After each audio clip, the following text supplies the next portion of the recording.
The night sky is not as permanent as it feels. Above you, the darkness is held in place by fragile balances of light, energy, and time. Balances so precise that even a small shift can change everything you see. The stars shine not because darkness is endless, but because the universe has learned, for now, how to let light travel. And one day, far beyond human memory, that balance will quietly fail. If this gentle journey into the cosmos brings you even a moment of calm, I'm deeply grateful you're here. A soft tap on like a quiet subscribe or a thoughtful comment helps keep these night voyages alive, and I hold that support with sincere thanks. Now we turn the page. Let's begin with the first truth. Part 1. When darkness is not just the absence of light. Darkness is often described as nothing at all, a simple lack of illumination, but in the universe, darkness is something active, something shaped by distance, time, and physics. Even now, the night sky is not truly dark. Glows faintly with radiation left over from the birth of the cosmos, a whisper of heat stretched thin by billions of years. To understand how the sky could ever go completely dark, we first have to understand why it never truly has been. If you step outside on a clear night and look upward, it feels as though you are staring into emptiness. Vast regions between stars appear black and silent, as if nothing exists there at all. But that impression is a trick of your senses. Your eyes evolved to navigate firelight, moonlight, and daylight, not the faintest signals the universe can offer. What feels like emptiness is, in reality, filled with light too weak, too stretched, and too ancient for human vision to register. Even in the deepest voids between galaxies, space is not empty. Photons pass through continuously, relics of events that happened long before Earth formed. Some of that light began its journey when the universe itself was young and hot, when matter and radiation were tightly coupled in a dense cosmic fog. As the universe expanded and cooled, that light was released and began traveling freely through space. Over time, expansion stretched those waves longer and longer, cooling them into a faint background glow that still surrounds you now. This glow is not dramatic. It does not sparkle or shimmer. It does not cast shadows. It exists just a few degrees above absolute zero, bathing all of space in a nearly uniform warmth. Your body is warmer than this ancient light by hundreds of degrees, and your eyes are completely blind to it. Yet it is there, passing through walls, through planets, through you, a constant reminder that the universe has a memory and that darkness has never been absolute. To physicists, darkness is not defined by the absence of light, but by the limits of detection. Light can exist at wavelengths far beyond what the eye can see, from long radio waves to extremely short gamma rays. The night sky appears dark only because most of the light, filling it, falls outside the narrow window your senses can perceive. Darkness, then, is a local condition shaped by biology as much as by physics. If you could gradually enhance your vision, extending it beyond visible light, the sky would change. First, infrared would reveal warm clouds of gas drifting between stars. Then, microwave wavelengths would unveil the uniform glow of the early universe itself. With radio vision, the sky would become crowded with signals from spinning neutron stars, star-forming regions, and distant galaxies.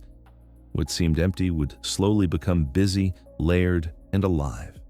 This is why astronomers rarely speak of empty space.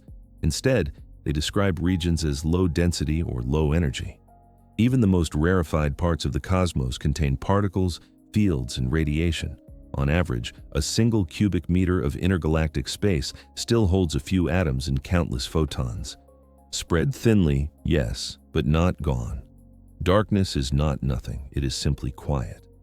There is another reason the night sky has never been fully dark, and it lies in the nature of stars themselves. Every star you see is a furnace of nuclear reactions, converting mass into light. That light travels outward in all directions, sometimes for millions or billions of years before it reaches an eye, a telescope, or a planet. When you look at a star, you are not seeing it as it is now, but as it was when the light began its journey. Because the universe has a finite age, there has only been a finite amount of time for light to travel. There are regions of space so distant that their light has not yet arrived. Those regions contribute nothing to the brightness of the night sky, not because they are dark, but because they are still silent. Their light is on the way, stretched and delayed by cosmic expansion. This interplay between distance and time is crucial. Darkness is not just a matter of things not shining. It is also a matter of light being too young, too old, or too far away to reach you. The universe is vast enough that even after billions of years, not all of its light has had time to fill every corner. As the universe expands, this effect becomes more pronounced. Space itself stretches, increasing the distance light must travel. While photons always move at the same speed through space, the space they cross can grow while they are in transit. This means that some light will never reach certain regions at all. Expansion creates horizons, boundaries beyond which information can no longer arrive. Darkness, in this sense, is something the universe actively produces through its own growth. Yet even with expansion, even with limited time, the sky still glows faintly. It glows because stars are still forming, galaxies are still shining, ancient radiation still lingers. Darkness has never been allowed to fully settle. The universe, for most of its history, has been an active place, rich with energy exchanges, collisions, births, and deaths. Light has been continuously generated and redistributed. This constant activity gives the night sky its quiet complexity. The darkness you see is not uniform. Some regions are darker than others, shaped by dust clouds that absorb starlight or by vast cosmic voids where matter is especially sparse. Other regions glow softly, lit by countless unresolved stars too distant to distinguish individually. Even blackness has texture when viewed closely enough. Understanding this changes the emotional meaning of darkness. It is no longer a void to be feared or an absence to be filled. It becomes a stage set between sources of light, a medium through which information flows. Darkness is where light travels, where it ages, where it slowly loses energy and shifts beyond visibility. It is not the enemy of light, but its companion. As you breathe slowly and let your eyes rest, it can be calming to realize that complete darkness is actually rare. The universe resists it, light lingers, heat echoes, motion continues. Even when stars die, they leave behind radiation, particles, and gravitational effects that persist long after the visible glow has faded. This is why the idea of a completely dark sky is so striking. It represents not just the absence of stars, but the end of many processes that have defined the universe since its beginning. For darkness to become total, light would have to stop being produced, stop being preserved, and stop being detectable altogether. It would require the universe to change in a fundamental way.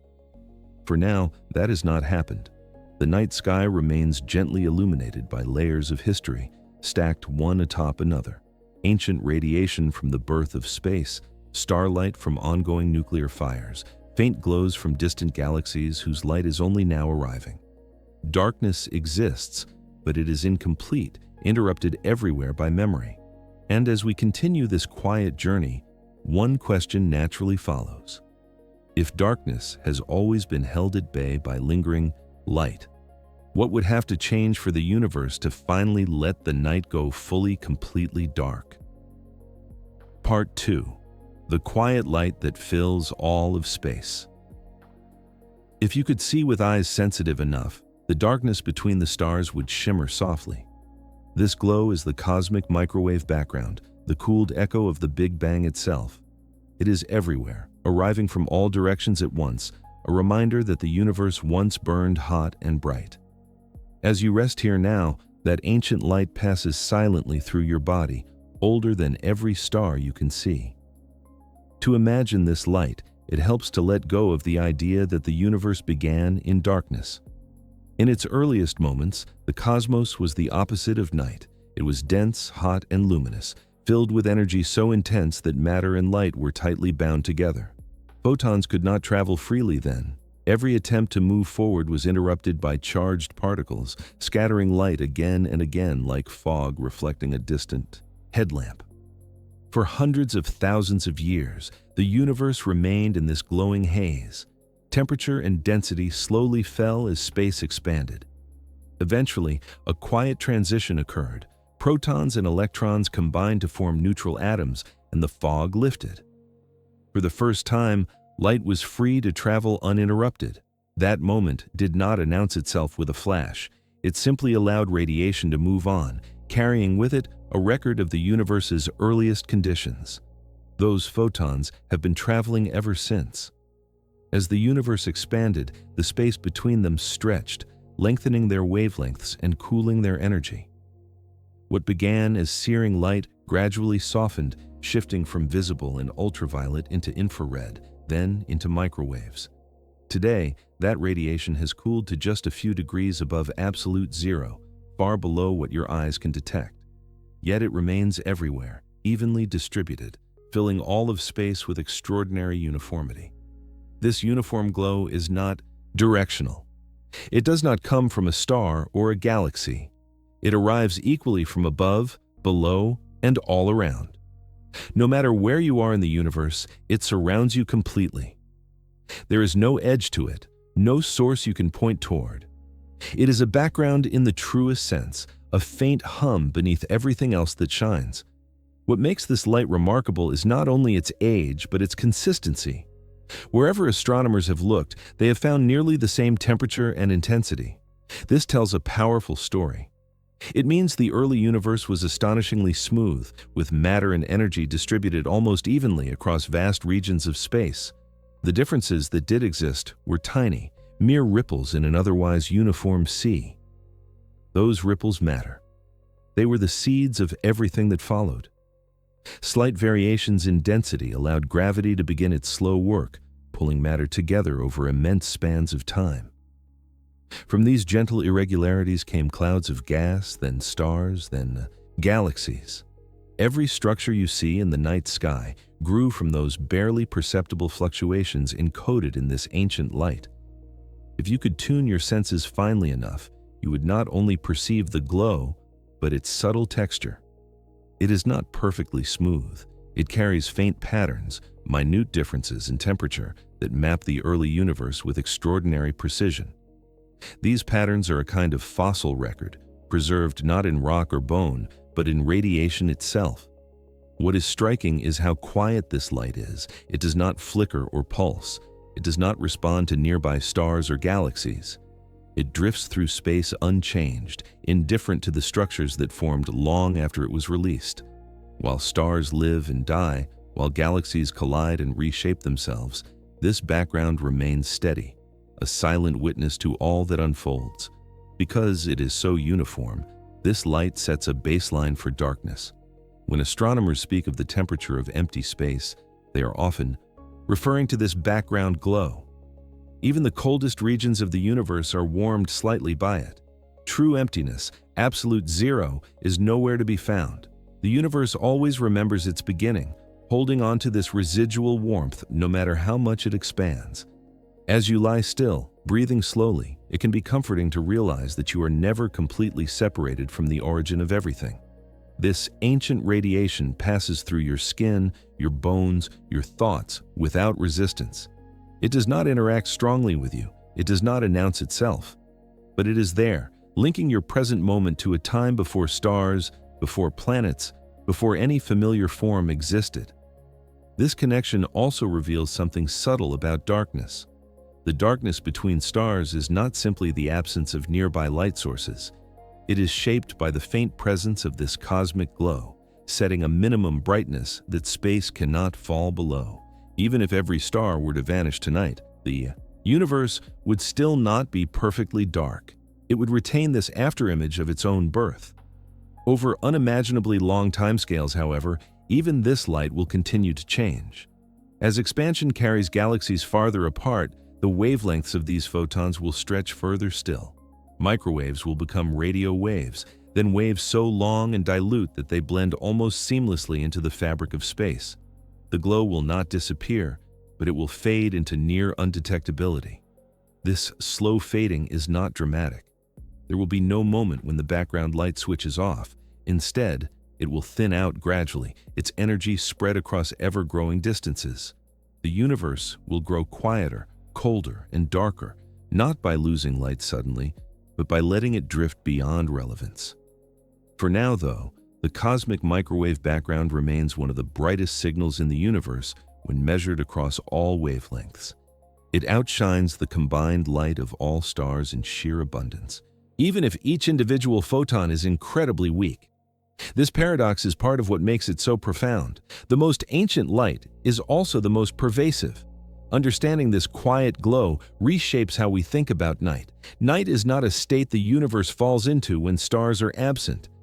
It is a layered condition, built atop a foundation of ancient radiation, shaped by expansion, distance, and time. Darkness is never empty. It is filled with echoes. And these echoes matter because they remind us that the universe is not static. The same expansion that cools and stretches this light continues today. Space grows larger every second, carrying galaxies apart and slowly dimming the cosmos. The background glow is both a relic of the past and a measure of the present, telling us how fast the universe has expanded and how much it has cooled.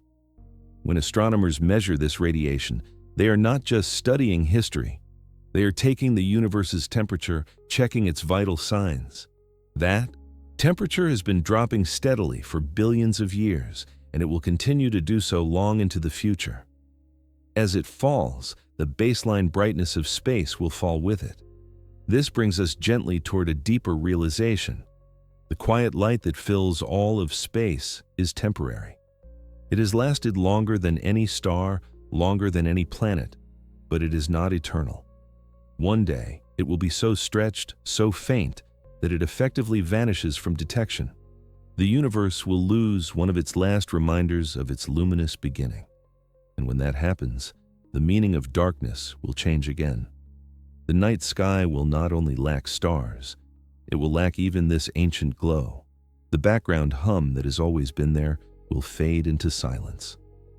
As we continue this calm exploration, one question remains suspended in the dark. When even the universe's oldest light has thinned beyond perception, what will the night sky become then? Part 3. Why the night sky is still bright. After billions of years, there is a simple question that once troubled astronomers deeply. If the universe is so vast and so old, why isn't the night sky blazing white? This puzzle, known as Olbers's paradox, reveals that darkness itself is evidence of change. The universe has an age, light has a speed, and many stars are simply too far away for their glow to have reached you yet. At first glance, the logic seems unavoidable. In an infinite universe filled evenly with stars, every line of sight should eventually end on a star's surface. If that were true, the entire sky would shine as brightly as the surface of a sun. Night, as we experience it, would not exist. Darkness would be impossible. And yet, when you look up, the sky is mostly black, punctured only by distant points of light. The solution to this paradox lies not in the stars themselves, but in time. The universe has not existed forever in its current form. It has a beginning, and that beginning limits how far light has been able to travel. No matter how many stars exist, their light can only illuminate the sky if it has had time to reach you. Beyond a certain distance, the universe is simply too young for light to have arrived. This idea reshapes how you think about distance. When you look at a star 1,000 light years away, you are seeing it as it was 1,000 years ago. For stars millions or billions of light years away, the light began its journey long before Earth existed. There are regions so distant that their light is still in transit, stretched and delayed by the expanding cosmos. Those regions contribute nothing to the brightness of your sky, not because they are dark, but because they are silent for now.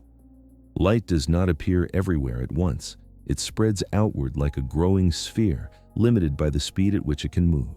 Even though that speed is immense, it is not infinite. The universe's age places a hard boundary on what you can see, often called the observable horizon. Beyond that horizon, stars may shine, galaxies may glow, but their light has not yet had the chance to arrive. Expansion adds another layer to this story. Space itself is growing, carrying distant galaxies farther away while their light is on the move. As photons travel, the fabric of space stretches them, lengthening their wavelengths and reducing their energy. Light that begins its journey bright and energetic arrives faint and reddened, sometimes shifted entirely out of the visible range. This process dims the universe without extinguishing it. Because of this stretching, even light that does reach you contributes less brightness than it would in a static universe. The night sky is not only limited by time, but softened by motion. Expansion ensures that distant stars do not pile up their brightness in the way Olbers's paradox once imagined. Instead, their light thins out, diluted across an ever-growing cosmos. Another key piece of the puzzle is the life cycle of stars. Stars are not permanent fixtures.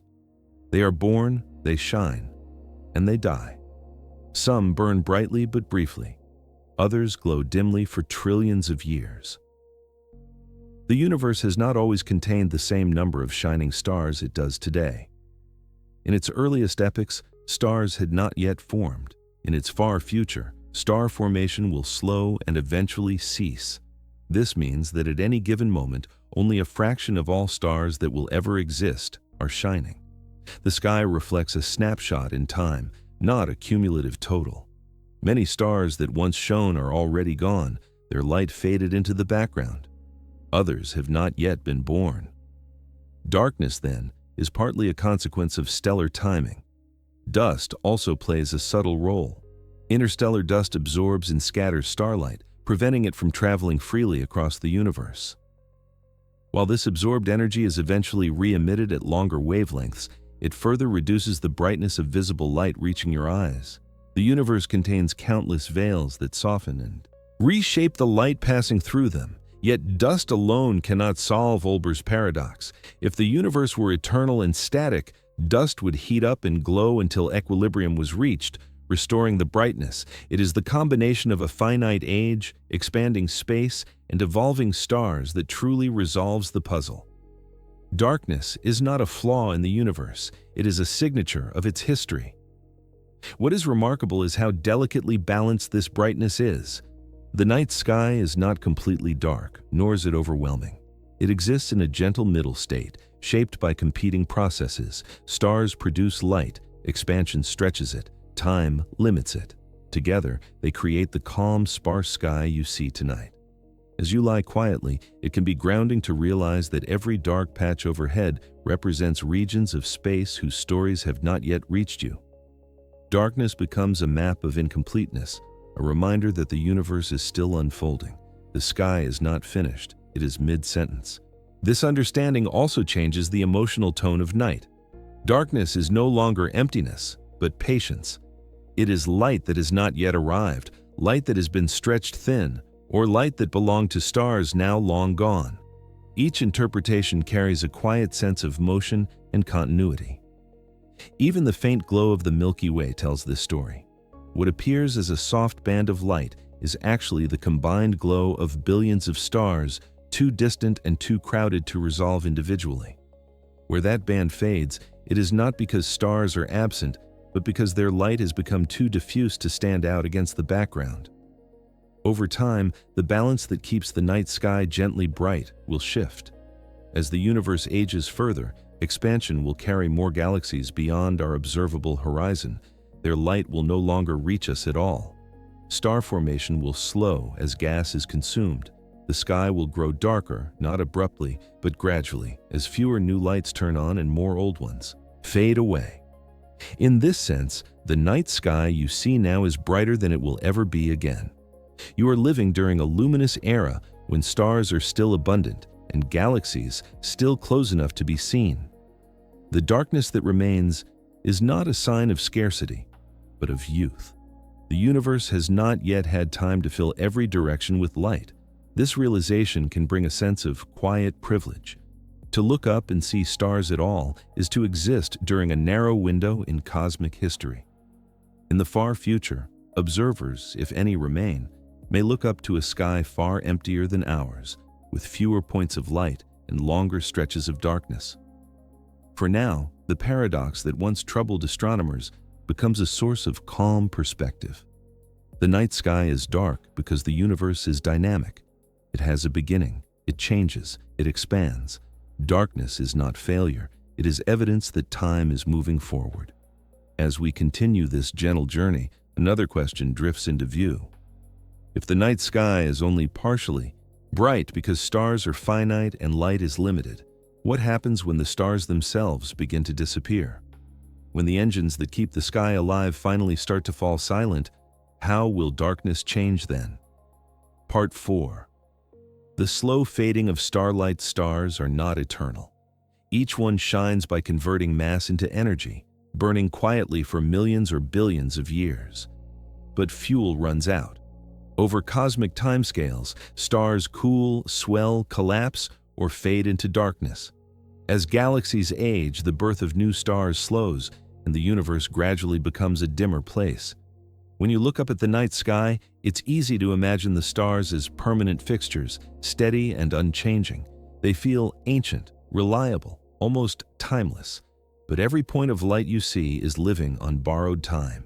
Each star is engaged in a slow negotiation with gravity, pressure, and energy, one that must eventually come to an end. A star shines because its core is hot enough to fuse atoms together. In that deep interior, hydrogen nuclei collide and merge, releasing energy that pushes outward against the crushing force of gravity. This balance, fusion pushing out, gravity pulling in, creates a long-lived calm. For most of a star's life, nothing dramatic happens. It simply shines steadily and patiently, year after year, epoch after epoch. But this balance is temporary. Hydrogen is not infinite. As fusion continues, the core slowly changes. Fuel is consumed. The conditions that once sustained the star begin to shift. What happens next depends on the star's mass, but the outcome is always the same in one essential way. The light will not last forever. Small stars, the red dwarfs that make up the majority of stars in the universe, live quietly and efficiently. They burn their fuel so slowly that some will shine for trillions of years, far longer than the universe has existed so far. To you, they would appear almost immortal. Yet even they are fading, imperceptibly but inevitably inching toward exhaustion. Larger stars live faster lives. They burn hotter and brighter, consuming their fuel at an extraordinary rate. Some blaze for only a few million years before collapsing in violent endings that scatter heavy elements into space. These deaths can briefly outshine entire galaxies. But even that brilliance is fleeting. After the explosion fades, darkness returns to that region of space. In every case, a star's life ends with less light than it began. White dwarfs cool slowly, radiating their remaining heat into space until they become cold, dark embers. Neutron stars spin down, their energetic beams weakening over time. Black holes, while not light sources themselves, eventually lose the glowing disks of matter that once fed them. The universe does not recycle starlight indefinitely. It allows it to dissipate. This gradual fading has consequences far beyond individual stars. Galaxies shine because they are collections of stars, and as their stellar populations age, galaxies grow dimmer. In the early universe, galaxies were vigorous places, full of dense gas clouds collapsing into new stars. Light was plentiful. The cosmos was busy. Over time, much of that gas has already been used. Star formation peaked billions of years ago and has been declining ever since. Each generation of stars consumes raw material and returns some of it to space, but not all of it remains usable. With each cycle, the supply thins. Galaxies also lose gas through other processes. Stellar winds push material outward. Supernova explosions fling matter into intergalactic space. Gravitational interactions strip galaxies of their fuel. Slowly, quietly, the ability to form new stars diminishes. The lights that go out are not fully replaced. This means the universe has a kind of cosmic aging process. It began hot and bright, reached a luminous maturity, and is now entering a long, slow twilight. The stars that shine tonight represent the accumulated momentum of billions of years of formation, but the trend is clear. Fewer new lights are being lit. Importantly, this fading is not something you can notice in a single lifetime. It unfolds over spans of time so vast they defy ordinary intuition. Yet the direction is unmistakable. Astronomers can measure it by looking deep into space and therefore deep into time. Distant galaxies, seen as they were billions of years ago, glow more actively than nearby ones. The past was brighter. As the universe continues to expand, this trend accelerates. Expansion spreads matter thinner, making it harder for gravity to pull gas together into new stars. Regions that once could collapse now drift apart. The conditions that once favored light become increasingly rare. Even if star formation did not slow, expansion would still dim the sky. Light from distant stars becomes redshifted, stretched into longer wavelengths that carry less energy. What once shone visibly fades into infrared, then into radio waves, then into near silence. Brightness is lost not through destruction, but through dilution. Taken together, these processes create a universe that grows darker, not suddenly, but gently. There is no single moment when the lights switch off. Instead, there's a long decline, a gradual thinning of illumination across space. Darkness spreads not because something catastrophic happens, but because nothing new takes its place fast enough. This slow fading carries a quiet emotional weight. The night sky feels calm and reassuring, but it is also a record of impermanence. Each star represents energy that will one day be gone. Each constellation is temporary. The patterns you recognize exist only because you are here at the right moment to see them. In the far future, observers, if any remain, will look up at a sky far emptier than yours. Familiar stars will have vanished, entire galaxies will have drifted beyond reach or gone dark internally. The night will feel larger, deeper, and quieter than anything we experience now. Yet, there is no violence in this fading. It is not a collapse, but a settling. The universe is not rushing toward darkness. It is drifting there, slowly and steadily, guided by unbreakable physical laws. Energy spreads, order relaxes, light disperses. This process also reveals something profound about the present moment. You live during a time when stars are common enough to light the sky, but old enough for darkness to exist between them. It is a balanced era, one where night is neither blinding nor empty. That balance will not last forever. As you rest here now, it can be soothing to think of starlight as a finite gift. Every photon that reaches your eyes began its journey in a stellar core, traveled across unimaginable distances, and arrived just in time to be seen. The darkness around it is not failure, but context. It gives the light meaning. And as the universe continues its long evolution, the fading of starlight sets the stage for the next transformation when stars know. Longer form and existing ones grow scarce, darkness will deepen in a new way. But before that final quiet arrives, another subtle process reshapes the sky even now. Because even as stars fade, their light is still traveling. It is being stretched, cooled, and scattered by the expanding universe. And that raises the next question in our journey. If starlight does not simply disappear, but is slowly thinned and transformed by expansion, how exactly does the universe stretch light itself? And what does that stretching mean for the future of the night sky? Part 5. Redshift and the stretching of light. As the universe expands, light itself stretches. Waves that once burned bright blue are pulled into softer reds, then into invisible infrared, and eventually into wavelengths too long to detect. This is not light disappearing, but light thinning out, losing energy simply by traveling through an expanding cosmos. Darkness grows not suddenly, but gently. To understand this, it helps to imagine light not as a stream of particles, but as a rhythm. Light moves as waves, each with a characteristic length between its peaks. Short waves carry more energy, long waves carry less. Blue light is energetic and compact. Red light is calmer, stretched, and softer. Beyond red lie wavelengths your eyes cannot see, though they still exist just as surely.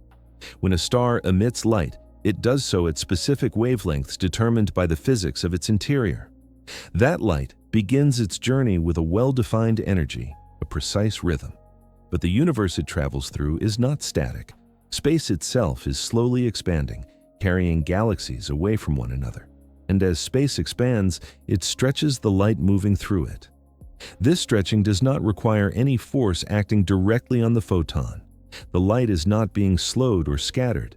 Instead, the fabric of space between each crest of the wave grows while the light is in transit. The distance between peaks increases. The wavelength lengthens. Energy drops. What arrives is gentler than what was sent. This effect is called redshift, named because visible light shifts toward the red end of the spectrum as its wavelength grows. For very distant objects, the shift can be so extreme that light once emitted as visible becomes infrared or even radio waves by the time it reaches you. The farther the light travels, the more it stretches and the more energy it loses along the way. Redshift is not a sign that stars are growing weaker at their source. It is a record of the universe's expansion written directly into light. Each photon carries information not only about where it came from, but about how much space it crossed and how much that space grew during its journey. This means that the darkness of the night sky is shaped not just by what shines, but by how light changes as it moves. Even when stars are abundant, their light can become too stretched to remain visible. The universe dims not because stars suddenly vanish, but because their light is transformed into something your eyes cannot perceive. As you rest now, it can be calming to think of light aging as it travels.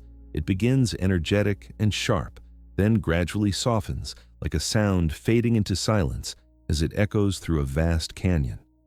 The echo still exists, but it becomes harder to hear.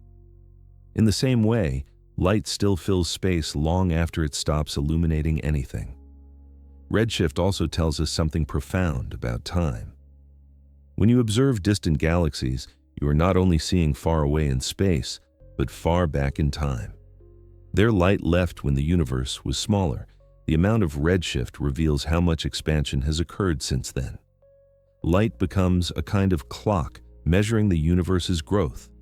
In the early universe, expansion was slower and light retained more of its original energy. As expansion accelerated, stretching became more severe. Today, distant galaxies are receding so quickly that their light is dramatically redshifted, slipping beyond visibility. Some regions of the universe are already effectively invisible to us, not because they are dark, but because their light has been stretched beyond detection. This creates a subtle horizon in time and space. There are events whose light will never reach you in a usable form. The universe does not hide them intentionally. It simply expands too quickly for their signals to remain intact. Darkness grows at the edges, not as an absence, but as a transformation. Over extremely long timescales, this process affects all light. Even the ancient background glow from the universe's beginning is being stretched continuously. What was once microwave radiation will become radio waves of immense length. Eventually, those waves will be so extended, so diffuse, that distinguishing them from the structure of space itself becomes nearly impossible. At that point, light still exists mathematically, but it no longer plays a meaningful role. It cannot heat, illuminate, or transmit information effectively. Darkness deepens, not because photons are destroyed, but because their energy has been spread too thin to matter. This is one of the quietest processes in the cosmos. There are no explosions, no sudden collapses. Expansion works patiently, uniformly, everywhere at once. It does not discriminate between starlight, background radiation, or the glow of entire galaxies. All light is stretched equally by the growth of space. Because of this, the future of the night sky is not just about stars dying. Even if stars could shine forever, their light would still fade from view. Expansion alone would eventually render them invisible, carrying their photons into wavelengths too long and too weak to detect.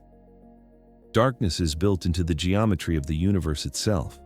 This stretching also means that energy is not conserved in the way everyday experience suggests.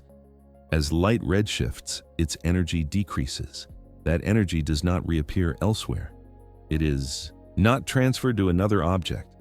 It is simply diluted by expansion. On cosmic scales, energy bookkeeping follows different rules, shaped by space-time itself. For the listener lying quietly now, this can feel abstract, but it carries a gentle perspective. The universe is not actively taking light away. It is allowing it to relax, to spread out, to lose its intensity. The cosmos is not ending with a bang, but with a long exhale. Every star you see is already participating in this process. The light reaching your eyes tonight is slightly less energetic than when it left its source. The difference is tiny, imperceptible, but real. Over billions of years, those tiny differences accumulate into darkness. Redshift also explains why the night sky has a kind of softness. Even bright stars do not feel harsh. Their light has traveled through expanding space, smoothed and softened by distance. The universe filters its own brilliance, ensuring that light arrives gently, never overwhelming. As expansion continues, this filtering becomes more extreme.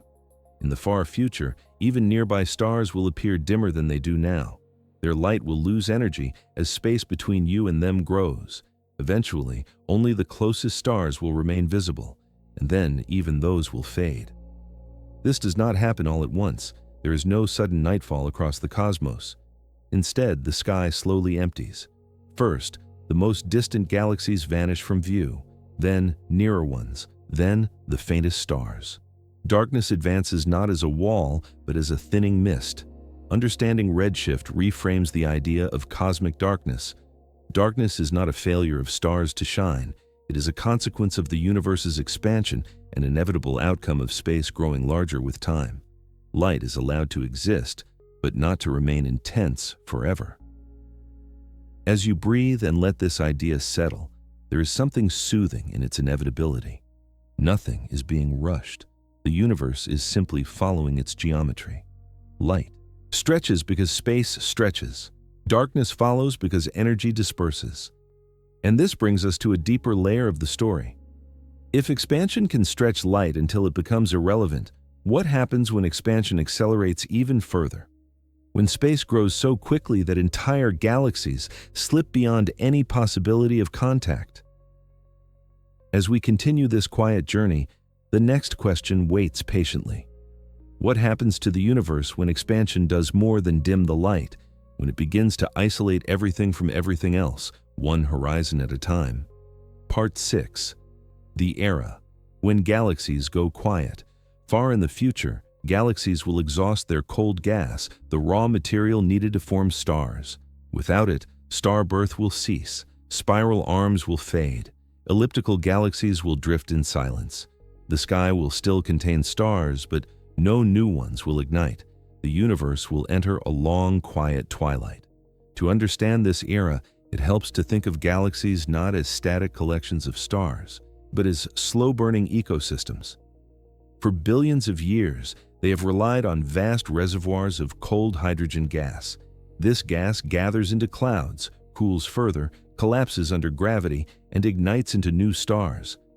It is a cycle that is repeated since the universe was young, quietly replenishing the night sky. But this cycle is not endless. Every star that forms removes gas from circulation. Some of that material is returned to space through stellar winds and explosions, but not all of it remains usable. With each generation, a portion becomes locked away in long-lived stars, compact remnants, or scattered so thinly that it can no longer collapse again. Over immense spans of time, the balance shifts. At first, the change is subtle. Star formation slows gradually, almost imperceptibly.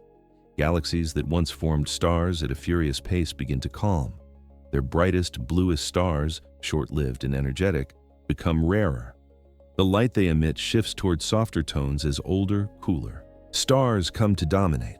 Spiral galaxies, with their graceful arms and bright knots of star formation, are especially sensitive to this change. Those arms are not permanent structures, they are patterns sustained by waves of star birth moving through gas-rich disks. As the gas supply dwindles, the arms lose their definition. Star-forming regions fade. The spiral structure softens, then slowly dissolves into something smoother and quieter. Elliptical galaxies tell a different story, but one with the same ending. Many of them used up their gas early, forming stars rapidly in the universe's youth. For billions of years, they have been dominated by old stars, glowing faintly and steadily. In the far future, they will simply continue this trend, growing dimmer as their stars age, without any new light to replace them. As galaxies go quiet, the universe does not suddenly become dark. There are still countless stars shining, some with lifetimes far exceeding the current age of the cosmos. Red dwarfs, small and efficient, will continue to glow long after star formation has ended. The sky will still have points of light, but something essential will be missing. What disappears is renewal. The universe will lose its ability to surprise itself with new stars. No fresh constellations will appear. No brilliant young clusters will light up the darkness.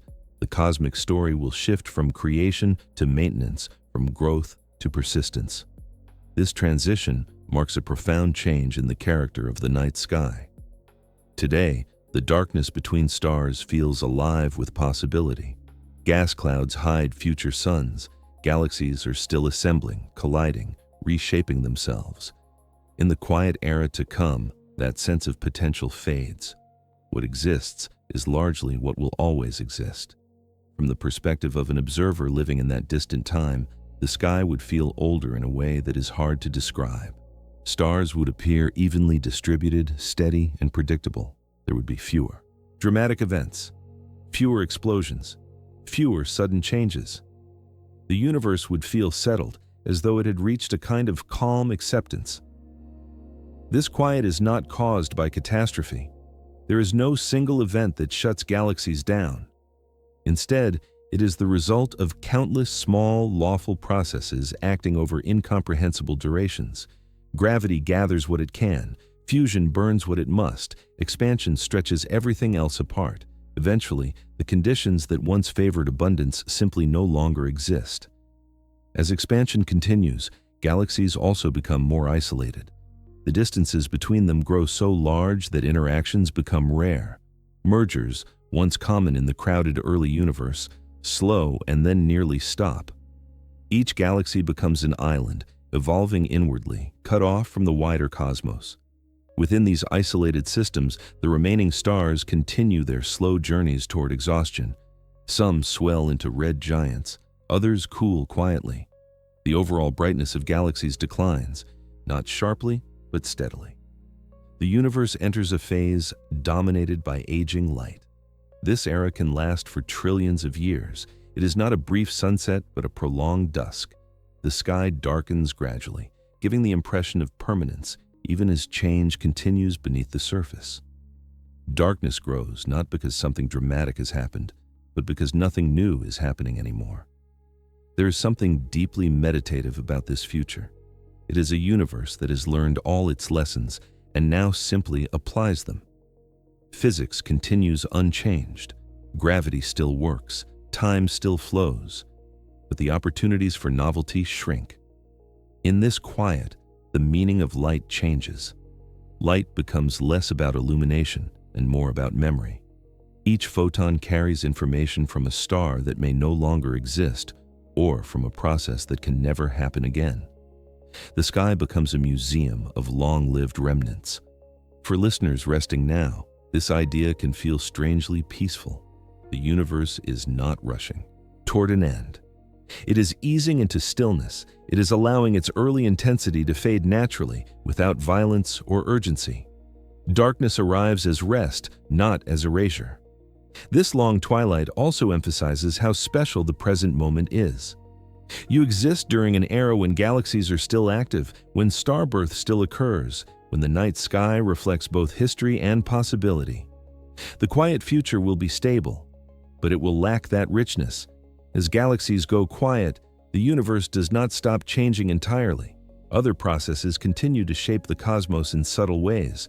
Orbits shift, stars drift, gravitational interactions slowly rearrange what remains. But these changes are slow, gentle, and largely internal. Eventually, even the last star-forming regions will fade from memory. The universe will consist mostly of long-lived stars, stellar remnants, and dark matter, all moving through ever-expanding space. The night sky will feel vast and empty compared to what you know now. Yet even in this quiet era, darkness is not absolute. Light still exists, motion still occurs, time still has meaning. The universe has not ended. It has simply moved into a different chapter, one defined by endurance rather than creation. And as this chapter unfolds, another transformation waits patiently beyond it. Because even stars that live for trillions of years cannot shine forever. Even the quietest galaxies cannot remain lit indefinitely. As we continue this gentle journey forward in time, the next question rises softly from the dark. When the last stars finally begin to fail, when even these long-lived lights fade away, what happens to the universe then? And what kind of darkness follows after the twilight ends? Part 7. When the last stars burn out. Eventually, even the smallest red dwarfs, the longest living stars of all, will consume their fuel. When the final star fades, there will be no visible light left in the universe. No dawns, no sunsets, only cold remnants drifting through expanding space. This is not destruction, but exhaustion on a cosmic scale. To appreciate how distant this moment is, it helps to understand just how patient the universe can be. Red dwarf stars are models of restraint. They burn their fuel slowly, carefully, converting hydrogen into energy at a pace so measured that some will shine for tens of trillions of years. Compared to the sun's 10 billion-year lifetime, these stars seem almost eternal. They glow dimly, steadily, without drama. For unimaginable spans of time, these red dwarfs will be the last lights left on. Long after galaxies have gone quiet, long after star formation has ended, these small stars will continue to glow in isolation. Each one will be a solitary hearth in an increasingly dark universe, maintaining a gentle warmth against the surrounding cold. But even patience has limits. Fusion depends on fuel, and fuel is finite. Eventually, even the most efficient stars will exhaust their hydrogen. When that happens, there is no sudden explosion, no brilliant farewell. The star simply dims. Fusion slows, then stops. Gravity wins quietly. The star contracts into a cooling remnant, no longer capable of producing light. When the final red dwarf fades, something unprecedented happens. For the first time since the universe became transparent to light, there will be no stars shining anywhere. The sky will not merely be darker than before, it will be fundamentally different. The familiar sources of visible light will be gone. This moment does not arrive with a sense of finality that human stories often assign to endings. There is no sharp boundary, no single instant when the universe switches from light to dark. Instead, there's a long, drawn-out transition. One by one, the last stars dim, each fading unnoticed in the vastness of space. To any observer, if one could exist, the change would be subtle. The sky would grow emptier gradually. Constellations would lose members, then dissolve entirely. The Milky Way's soft glow would thin until it vanished. Darkness would not rush in. It would settle, slowly and completely. What remains after the last star burns out is not nothing. The universe is still populated by objects, but they no longer shine. White dwarfs continue to cool, radiating their residual heat for eons. Neutron stars spin silently, their once bright beams long extinguished. Black holes drift through space, invisible except for their gravitational influence. These remnants carry mass, structure, and history, but not light. They are the ashes of stellar evolution, the end products of processes that once illuminated the cosmos. Space becomes a place of motion without illumination, a stage without a spotlight. In this era, the concept of a sky begins to lose meaning. Without stars to mark direction or distance, there is no visual reference for scale. Everywhere looks the same. Darkness becomes uniform, uninterrupted by points of light. The universe feels larger, not because it has suddenly expanded faster, but because there is nothing left to anchor perception. Temperature continues to fall. Without stars to inject energy into their surroundings, space cools further, approaching absolute zero. Interactions between particles become rare. Events that once happened routinely now require extraordinary coincidences. Time stretches, not because clocks stop, but because nothing happens to mark its passage. This is why cosmologists sometimes describe this future as the dark era. It is not defined by chaos or collapse, but by stillness. The universe does not end, it coasts. It carries forward the momentum of its expansion while its internal activity dwindles toward near silence. Yet even here, nothing is truly frozen. Gravity still operates, objects still move, orbits continue, though they may take trillions of years to complete.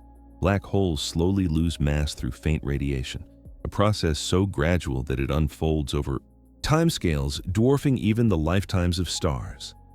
In this sense, the universe remains dynamic, but its dynamics become almost imperceptible. Change happens so slowly that it feels like permanence. Darkness becomes the default condition, not because light is forbidden, but because the conditions that produce it no longer exist. There is something deeply humbling in this picture. Light, which feels so fundamental to experience, turns out to be temporary. It is a phase the universe passes through, not a permanent feature. For most of cosmic history still to come, darkness will dominate. At the same time, there is no sense of loss built into the physics. The universe does not mourn the stars. It does not register their absence. It simply follows its laws. Energy spreads, systems relax, complexity gives way to simplicity. For a listener resting now, this can evoke an unexpected calm. The end of Starlight is not violent or frightening. It is gentle, inevitable, and profoundly quiet. It is the universe taking a long rest after an energetic youth. This future darkness also reframes the present. Every star you see is shining during a brief window of cosmic time. The fact that you can look up and see light at all places you in a rare era, one when the universe is still capable of illumination. The night sky is not a permanent backdrop. It is a temporary condition. In the far future, any hypothetical observers might struggle to reconstruct the universe's luminous past. Without stars, there would be little evidence that light ever dominated. The cosmos would appear cold, sparse, and eternal, hiding its earlier brilliance behind an impenetrable veil of time. Yet, traces remain. The structures left behind, the remnants, the distributions of matter, the faint background radiation stretched to near nothing, still encode the history of light. The universe never completely erases its past. It simply makes it harder to read. When the last stars burn out, the universe does not stop. It transitions into a phase defined by endurance rather than activity. This phase lasts longer than all previous eras combined. It is the longest chapter in cosmic history, a slow drift toward equilibrium. And even this is not the final word. Beyond the exhaustion of stars, further changes unfold, guided by the same quiet laws. Black holes evaporate, matter decays, space continues to expand. Darkness deepens further, not by adding anything new, but by allowing what remains to fade ever more gently. As we continue this calm journey forward, one question lingers in the vast quiet that follows the last starlight. When the universe is populated only by cold remnants and fading echoes, what forms of light, if any, remain? And how does darkness evolve when even memory itself begins to thin? Part 8. Black dwarfs and the silent remains of suns. Dead stars do not vanish. White dwarfs slowly cool into black dwarfs over unimaginable spans of time. Neutron stars spin down. Black holes linger. These objects still exist, but they no longer shine. The universe becomes populated by mass without light, presence without glow. After the last stars have faded, the universe does not empty itself. It settles into a quieter inventory.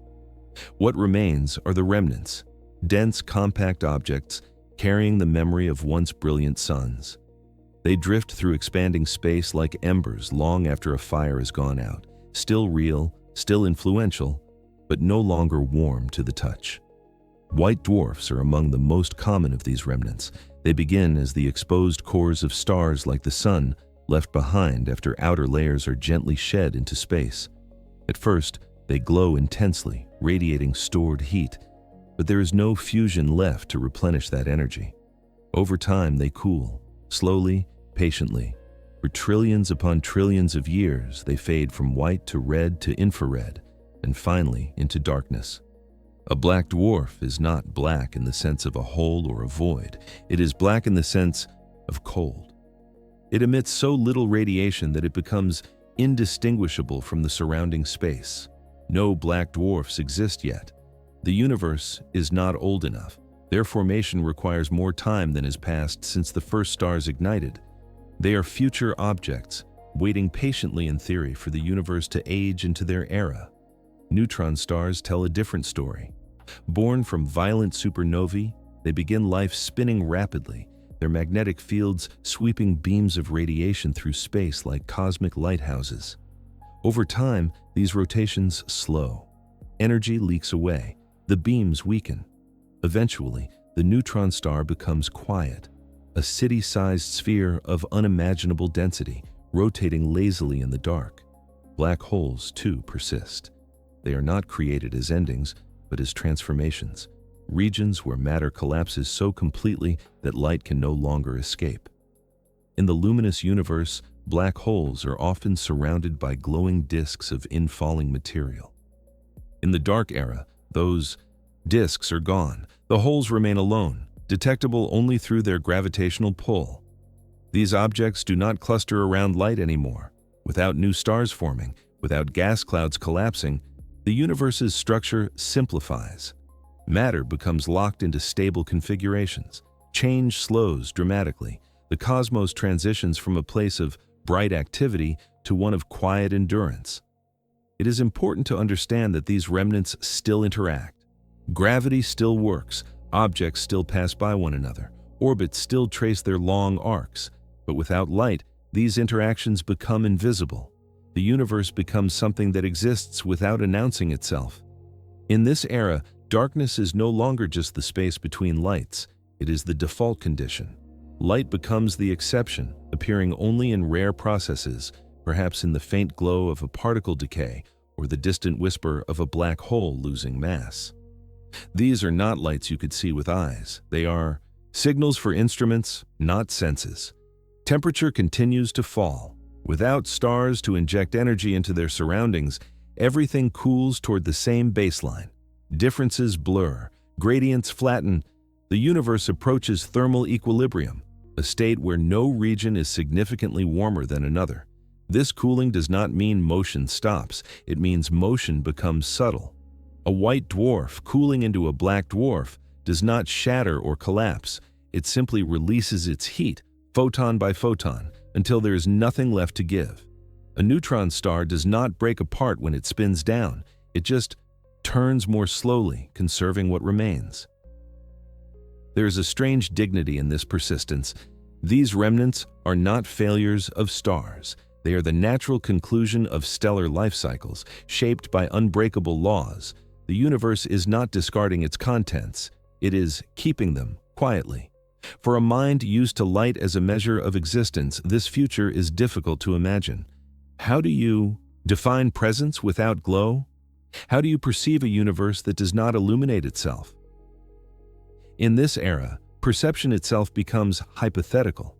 Without stars, without observers formed from starlight and chemistry, the universe exists without witnesses. And yet, existence does not depend on observation. The remnants drift on regardless. Black dwarfs pass one another silently. Neutron stars curve spacetime with their mass. Black holes sculpt trajectories without ever revealing their shape. Reality continues, indifferent to visibility. Over longer spans still, even these remnants begin to change. White dwarfs crystallize internally as they cool, forming vast lattices of atomic nuclei. Neutron stars may undergo slow internal rearrangements. Black holes, though they seem eternal, are not. They leak energy extremely slowly through a process predicted by quantum theory, losing mass over timescales that stretch far beyond comprehension. This means that even the darkest objects are not forever. The universe does not permit absolute permanence. Everything that exists participates, however faintly, in change. But the pace becomes so slow that words like event begin to lose meaning. In this context, darkness deepens in a new way. It is no longer defined by the absence of stars, but by the absence of contrast. Without bright and dim, without hot and cold, without frequent change, the universe becomes smooth, uniform, quiet. This smoothness is not emptiness, it is saturation. Everything is settled into what it can be, given enough time. The universe has explored its possibilities and now rests in the outcomes. For you, here and now, this future can feel remote and abstract, but it offers a powerful perspective. Light is temporary, structure is temporary, complexity is temporary. What endures longest is not brilliance, but simplicity. The silent remains of suns remind us that the universe does not end in chaos. It winds down, it trades fireworks for stillness. The loudest chapters come first. The longest chapters are quiet, and even in that quiet, something subtle continues. Space keeps expanding, distances keep growing. The remaining objects drift farther apart, interacting less and less. Isolation increases. Darkness becomes not just widespread, but complete. As we move deeper into this calm exploration, one final source of change waits in the background, one that operates even when stars are gone and remnants remain. Because even black holes, the darkest objects of all, are not immune to time. And that leads us gently forward, into the next question. When the last massive remnants themselves begin to fade, when even gravity's deepest wells start to empty, what happens to darkness then? When the universe releases its final faint echoes of energy. Part 9. The long evaporation of black holes. Even black holes are not eternal. Through a process called Hawking radiation, they slowly lose mass, leaking energy back into space. The largest black holes may take longer than the current age of the universe to fade, but fade they will. When they do, one of the last remaining sources of energy disappears with them. For much of human history, black holes were imagined as absolute endings, places where matter vanished, where time stopped, where light itself could not escape. They felt final, permanent, immune to change. In the quiet future we are exploring, they seem like the last anchors of structure in a darkening universe, dense, massive, and enduring. But even black holes participate in the universe's long unwinding. The idea that black holes could lose energy at all is deeply counterintuitive. After all, nothing that crosses their boundary can return. No signal escapes, no light leaks out. And yet when physicists looked closely at the interface between gravity and quantum mechanics, something subtle appeared. A whisper, not a breach. At the edge of a black hole, the fabric of spacetime is stretched to an extreme. Quantum theory tells us that even in empty space, tiny fluctuations constantly occur. Pairs of particles briefly come into existence and annihilate one another almost instantly. Most of the time, this leaves no trace, but near the boundary of a black hole, the balance can be disturbed. Occasionally, one particle falls inward while its partner escapes outward. To an outside observer, it appears as if the black hole has emitted energy. Over immense spans of time, these tiny emissions add up. The black hole loses mass, imperceptibly at first, then slowly, inevitably. This process is called Hawking radiation, and it is astonishingly gentle. For a black hole with the mass of our sun, the temperature of this radiation is far colder than the cosmic background itself. It emits less energy than a snowflake drifting through space. There is no glow, no flare, just a faint accounting imbalance, corrected one quantum at a time. The larger the black hole, the slower this evaporation proceeds. Supermassive black holes, those that sit at the centers of galaxies, contain millions or billions of times the sun's mass. Their evaporation timescales are almost beyond language. Numbers so large they stretch across lines of notation far exceeding the current age of the universe. And yet, the direction is fixed. Loss, not gain. Over enough time, even the deepest gravitational wells cannot hold on to everything. As the universe ages and cools, this process becomes more important, not less. In a cosmos without stars, without galaxies actively forming light, Hawking radiation becomes one of the only remaining ways energy is released. It is faint, but it exists. A final mechanism of change operating long after everything else has gone quiet. For most of this era, black holes change so slowly that they seem eternal. Trillions upon trillions of years pass with almost no noticeable difference. The universe feels static, dark, stable. But beneath that stillness, the math continues to run. Each escaped particle carries away a tiny fraction of mass. Eventually, after durations that dwarf all previous cosmic eras combined, black holes reach a turning point. As they lose mass, their temperature rises, the evaporation accelerates. The final stages, while still unimaginably distant, are faster than the long, silent decline that precedes them. Even so, this ending is not dramatic in the way explosions are. There is no violent outburst in the familiar sense. The final release of energy is brief, yes, but compared to the total lifespan of the black hole, it is a quiet punctuation mark at the end of a sentence written over eternity. When the last black hole evaporates, something profound happens. The universe loses one of its final structured energy reservoirs. No more massive objects remain that can meaningfully convert mass into radiation. What remains is thin, diffuse, and cold. At that point, darkness reaches a new depth. Until now, even in the darkest eras, there have been objects capable of influencing their surroundings in dramatic ways. Black holes shaped motion. They curved space-time strongly. They anchored orbits. With their evaporation, the universe becomes more uniform than ever before. Gravity still exists, but without large concentrations of mass, its effects weaken. Objects drift farther apart. Interactions become exceedingly rare. Space becomes vast in a way that is difficult to imagine. Expansion without landmarks, distance without reference. The evaporation of black holes also carries philosophical weight. These objects once seemed like the ultimate survivors, the last things standing when all else had faded. Their slow disappearance reveals something fundamental about the universe. Nothing is exempt from time. Permanence is an illusion born of short observation windows.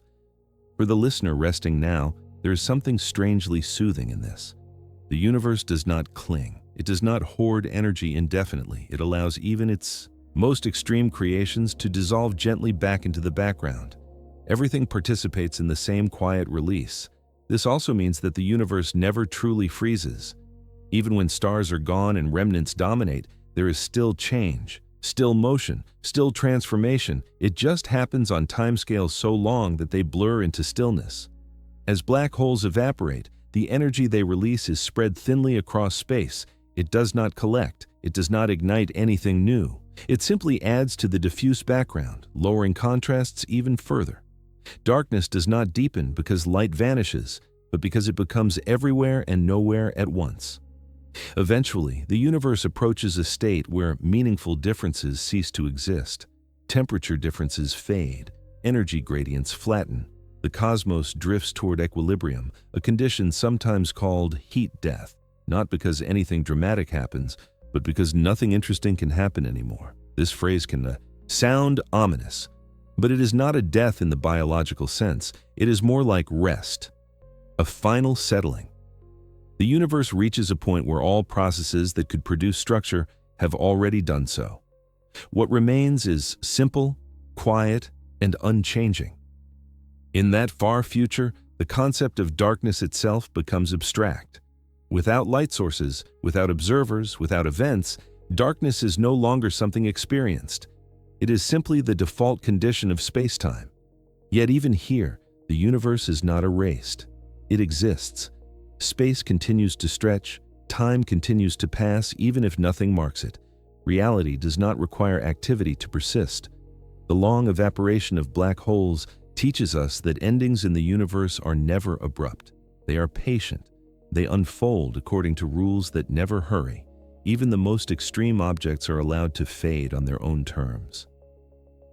As you lie quietly now, it can be comforting to think of the universe as something that knows how to let go.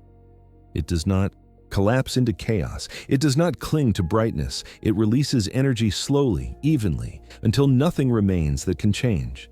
And yet, one final question remains, floating in the deep quiet that follows the last evaporation. When energy is spread so thin that nothing can ever happen again, when space is cold, empty, and uniform beyond distinction, what does the universe become then? As we continue this gentle journey, we move toward that ultimate stillness, where darkness is no longer the absence of light, but the natural state of everything that remains. Part 10. the cooling of space itself. As expansion continues, the universe grows colder, energy spreads thinner, temperatures approach absolute zero, motion slows, interactions become rare. Space itself becomes an ocean of near-perfect stillness where even radiation struggles to exist. To understand this cooling, it helps to release the everyday idea of cold as something local, a breeze, a winter night, a shadowed room, cosmic. Cold is different. It is not the absence of warmth in a place, but the dilution of energy everywhere.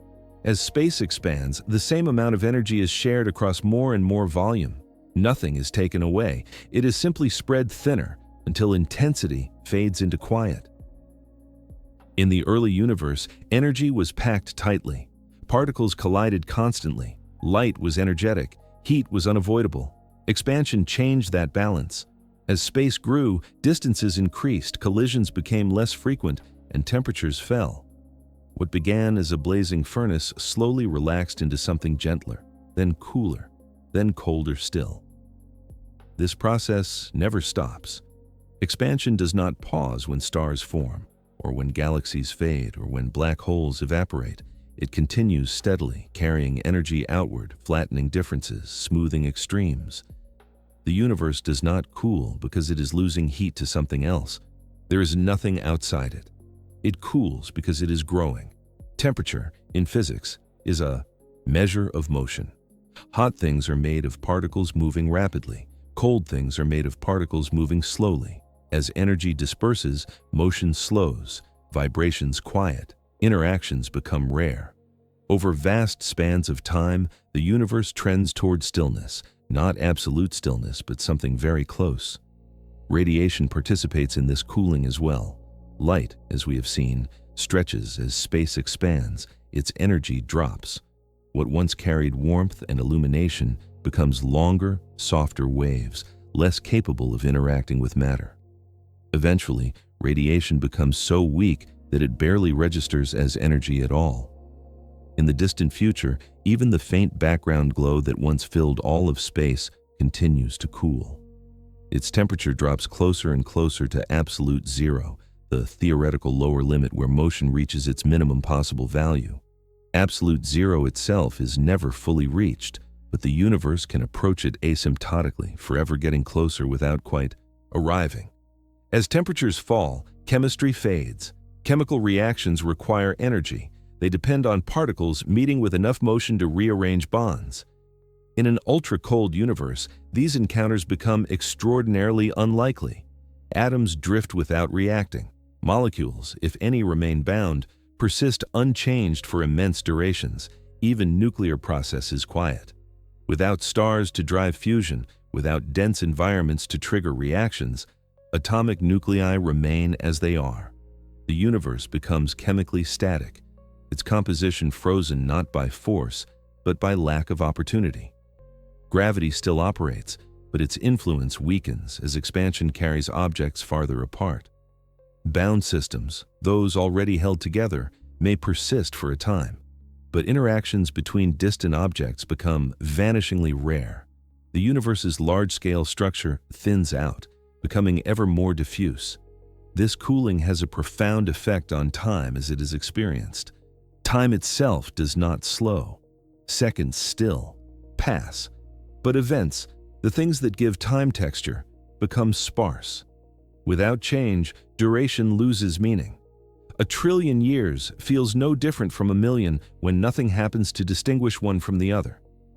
In this era, the universe resembles a vast dark ocean at rest. There are still ripples, but they are so gentle and so widely spaced that they barely register. Space stretches quietly. Particles drift. Radiation whispers. Nothing calls attention to itself. It is important to understand that this stillness is not imposed. There is no cosmic hand-pressing pause. The universe arrives here naturally, following the same laws that once produced stars, galaxies, and life. Cooling is simply the long-term consequence of expansion and energy conservation. This makes the quiet future feel less like an ending and more like a settling. After billions of years of activity, the universe relaxes. It releases tension. It spreads out. It rests. For the listener here now, breathing slowly, this idea can feel unexpectedly comforting. The universe is not racing toward oblivion, it is drifting toward calm. Its final state is not violent chaos, but deep quiet. As energy differences disappear, so does the ability to do work. Machines, processes, even hypothetical forms of activity require gradients, hot and cold, dense and sparse, high and low energy. When everything becomes nearly the same, nothing can happen. This is not because rules have changed, but because the conditions that allow change no longer exist. In this sense, the cooling of space itself represents the ultimate form of darkness, not just the absence of light, but the absence of contrast. Without contrast, perception loses its footing. There is nothing to notice, nothing to respond to. And yet, existence continues. Space still exists. Time still flows. The universe does not vanish. It simply becomes simple. Some physicists describe this future as thermal equilibrium on a cosmic scale. All temperatures equalized. All accessible energy uniformly distributed. No engines left to run. No sparks left to ignite. This state is sometimes called the heat death of the universe, but the term can be misleading. There is no sudden death, no collapse. It is more like a deep sleep that stretches on indefinitely. The universe is not destroyed. It is completed. In this completed state, darkness is no longer something that contrasts with light. It is the natural condition of everything. There is no memory of brightness built into experience, because there is no experience at all. The universe exists without observers, without events, without narrative. And yet, the path to this stillness is extraordinarily long. It unfolds over timescales so immense that even black hole evaporation seems brief by comparison. The universe spends far more time cooling than it ever spent shining. This perspective reshapes how we think about the present: light, warmth, motion. These are temporary luxuries. They arise from imbalance, from concentration, from youth. The universe is slowly letting go of them, not because they are wrong, but because they cannot last. As you rest now, it can be grounding to realize that calm is the universe's final preference, not silence enforced, but silence earned. A stillness that arrives only after everything that could happen has already happened. And in that stillness, darkness reaches its fullest expression. Not a threatening darkness, not an empty void, but a uniform quiet where nothing struggles and nothing shines. As we continue this gentle journey, one final layer remains to be explored. When space is cold, empty, and uniform beyond distinction, when even radiation has faded into near nothing, what does it mean to speak of a universe at all? That question waits patiently, suspended in the deep quiet of the final dark. Part 11. A sky without direction or depth. Without stars, the sky loses its structure. There are no constellations, no reference points, no sense of near or far. Darkness becomes uniform. Every direction looks the same. The concept of sky itself begins to lose meaning. For as long as there have been eyes to look upward, the sky has been a map. Points of light traced patterns, brightness suggested distance, motion hinted at time passing. Even in deep night, there was always a sense of orientation, up and down, east and west, near and far. The sky gave shape to space. In a universe without stars, that structure dissolves. Imagine standing in a place where nothing shines, no pinpoints, no glow, no faint haze from distant galaxies, not even the soft band of a Milky Way. Wherever you turn, the view is the same, perfectly, evenly dark. Not empty in the sense of absence, but empty of features. In such a universe, distance loses its meaning. Near and far become indistinguishable because there's nothing to compare. When light exists, it gives depth by arriving at different times and intensities. Without it, space becomes flat to perception. Everything feels equally distant because nothing can be seen at all. Direction also fades. On Earth, the sky rotates, stars rise and set, patterns shift with the seasons. These motions anchor orientation. Without stars, there is no rotation to observe, no cycle to follow. Time still passes, but it leaves no visible trace. A moment looks exactly like the one before it. The word sky itself becomes strange. Sky implies separation, a dome above, a ground below. But in deep space, without light, there is no above or below. There is only space, extending uniformly in all directions. The idea of looking up no longer applies. There is simply looking and seeing nothing different wherever you turn. This uniformity creates a kind of perceptual silence. The universe does not announce its scale. You cannot tell whether you are in a small region or an enormous one. Without landmarks, scale collapses. A meter and a million light years feel identical to the senses. In such conditions, even motion becomes invisible. Objects may drift past one another, but without light, there is no way to detect it. Orbits continue, but they leave no trail. Gravity curves space-time, but without glowing matter, those curves cannot be seen or inferred. The universe still has structure, but it is hidden completely. This is a profound shift from the cosmos you know. Today, the sky tells stories. It shows you the past in the form of ancient starlight. It hints at the future through stellar lifetimes and galactic motion. In the far future we are imagining, the sky tells nothing. It is silent not just emotionally, but informationally. Information requires contrast. Signals require difference. A sky without stars contains no gradients, no patterns, no changes that can be measured visually. In that sense, the universe becomes unreadable. Its history still exists, encoded in matter and space-time, but there is no easy way to access it. Even if some form of observer could exist in such an era, perception would be profoundly limited. Without light, vision is impossible. Without events, memory has nothing to store. Awareness, if it existed at all, would float in a featureless environment, unable to anchor itself to anything external. This raises a subtle point. Much of what we think of as reality is mediated by light. We understand distance, shape, motion, and time because photons carry information. When photons no longer serve that role, reality does not vanish, but it becomes inaccessible in familiar ways. The universe in this state is not chaotic. It is ordered to an extreme degree. Everything is evenly spread, evenly cold, evenly quiet. The lack of structure is not randomness, but completion. All large-scale processes that could create contrast have already finished. This uniform darkness is the natural outcome of a universe that has had enough time to relax fully. Early on, differences were sharp, hot and cold, dense and empty, bright and dark. Over time, expansion and energy flow soften those differences. Eventually, they disappear. Without stars, even the idea of location becomes abstract. In the current universe, you can describe where you are relative to galaxies, clusters, or cosmic structures. In the far future, there are no such reference points.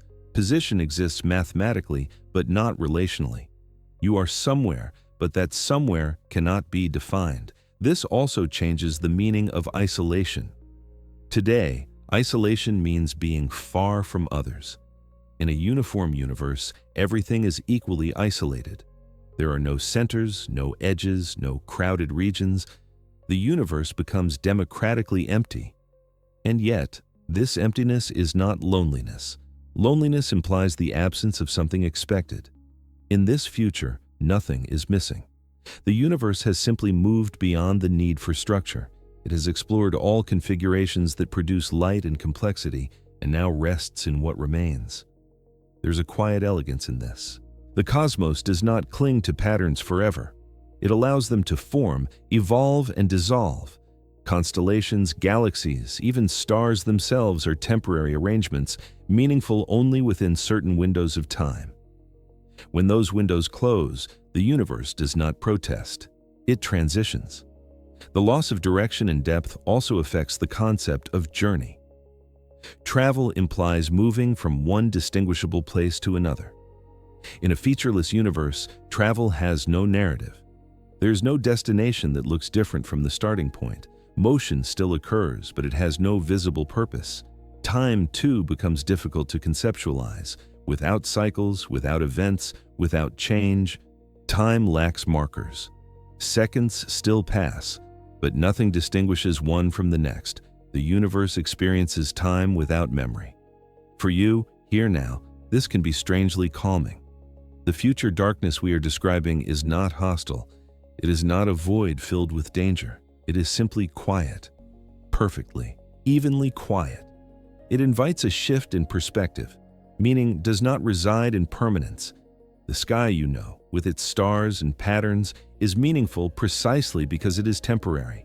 Its beauty exists because it will not last forever. In the far future, the sky loses its role as a storyteller. It becomes a blank page, not waiting to be written on, but complete as it is. The universe no longer expresses itself through light. It expresses itself through existence alone. This does not diminish the present. It enhances it. Knowing that the sky will one day lose all structure makes every visible star more precious now. Every constellation is a fleeting arrangement. Every night is unrepeatable. As you rest and let your thoughts drift, imagine that future uniform darkness not as an ending, but as a deep exhale. The universe has finished speaking. It has said everything it needed to say through light, motion, and change. What remains is silence, not empty, not threatening, but total. And in that total darkness, one final question gently arises. When the sky no longer provides direction, depth, or meaning, what becomes of time itself? And how does a universe without events continue to exist at all? That question waits quietly, suspended in the featureless dark as we prepare to turn the final page of this cosmic night. Part 12. Time in a universe. Without light, time is measured through change, and change requires energy. As the universe cools and activity dwindles, meaningful events become incredibly rare. Time still exists mathematically, but experientially, it stretches into something almost indistinguishable from stillness. In your daily life, time announces itself constantly. Clocks tick, shadows move, hearts beat, light changes color as the sun rises and sets. Even when you sit perfectly still, the world offers countless signals that moments are passing. Time feels real because it leaves marks. In a universe without light, those marks begin to vanish. Without stars, there are no cycles of day and night. Without planets warmed by suns, there are no seasons. Without chemical reactions driven by energy differences, there are no rhythms to count. The universe does not lose time, but it loses its punctuation. Moments stop standing apart from one another.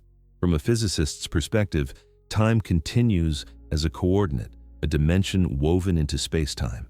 Equations still include it. Laws still depend on it. But from an experiential point of view, if experience were even possible, time becomes nearly invisible. When nothing changes, there is nothing to notice passing. Change is the engine of time's meaning. A clock works because something moves relative to something else. A pendulum swings, an atom oscillates, a crystal vibrates. When energy is plentiful, motion is common. When energy is scarce, motion slows, and clocks become difficult to build. In the far future universe, energy gradients flatten, temperatures equalize, differences fade. Without differences, processes stall. The universe enters a state where almost everything that can happen has already happened. What remains is repetition so rare and so slow that it may never occur again within any meaningful span. This does not mean time stops. It means time loses texture. Imagine listening to a piece of music where the notes become farther and farther apart. At first, you can still follow the melody. Then, the pauses stretch. Eventually, minutes pass between sounds. The music has not ended, but it no longer feels like music. Time in the far future is like that, an endless pause with occasional nearly imperceptible notes. In earlier eras, light itself carried time. Photons arriving from distant stars told you how long they had traveled. Their redshift encoded the expansion of space. Without light, that record disappears. The universe no longer broadcasts its age. Memory also depends on change.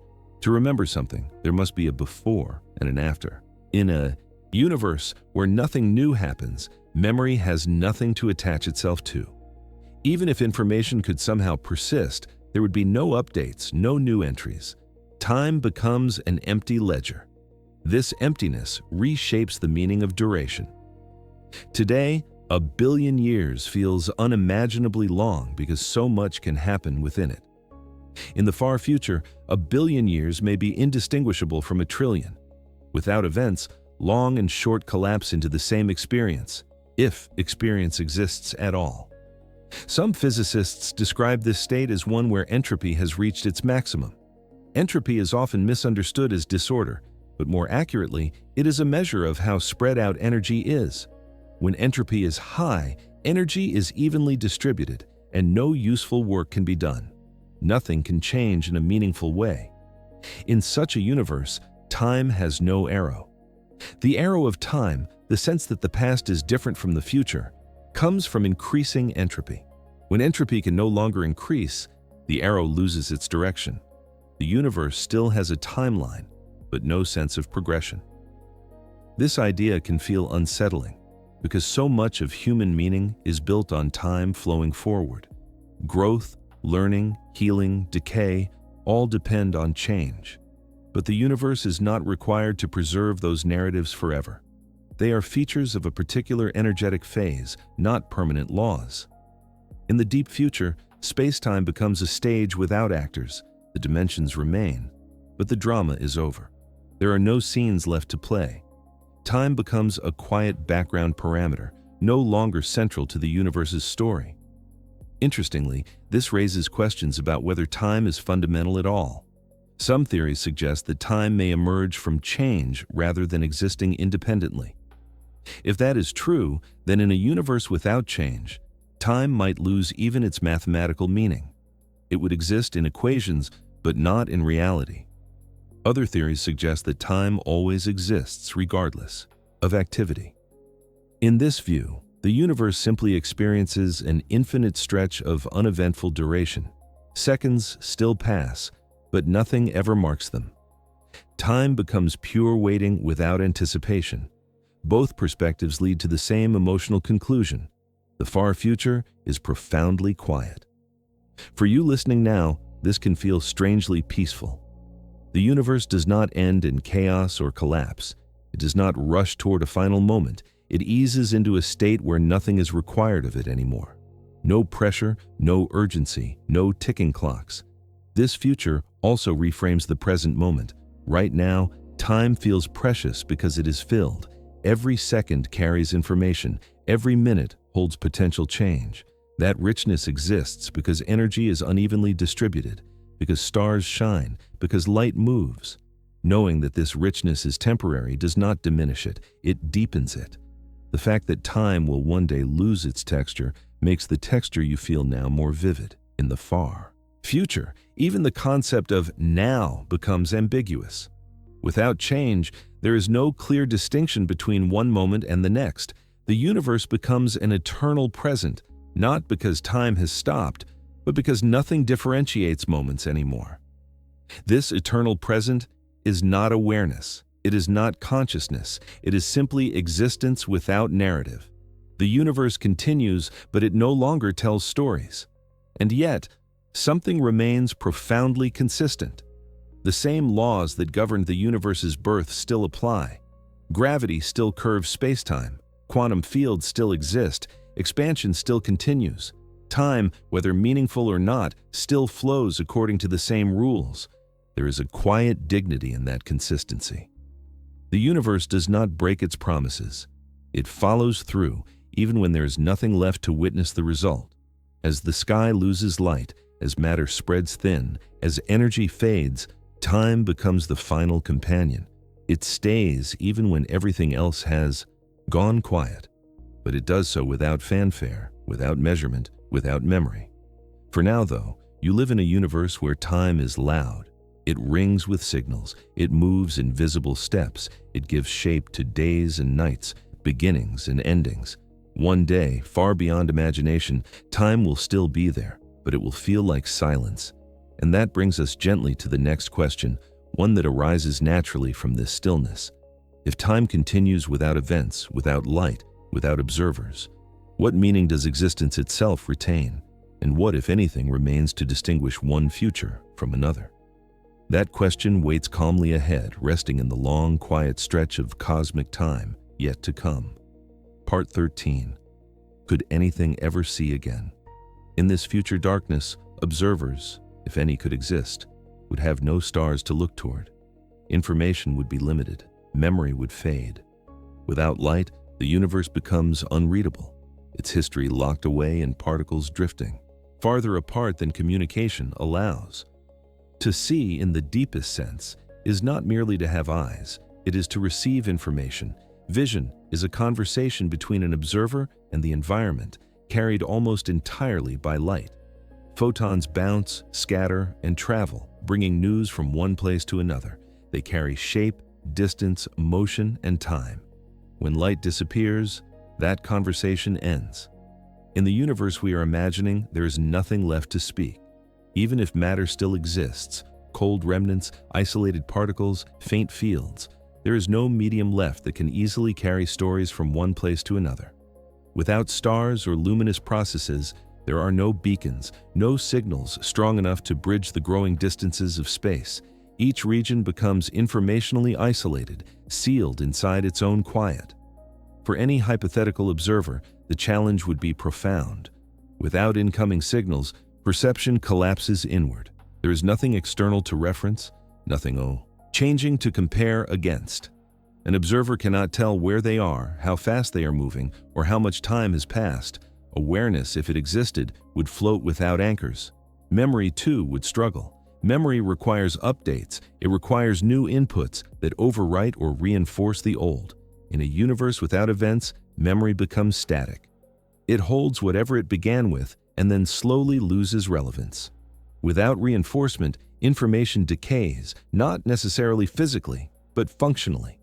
It becomes meaningless when it can no longer be compared to anything new. Communication would be even more limited.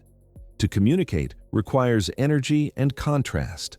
A signal must stand out against noise. In a universe that has reached near perfect uniformity, there is no noise, and therefore no signal.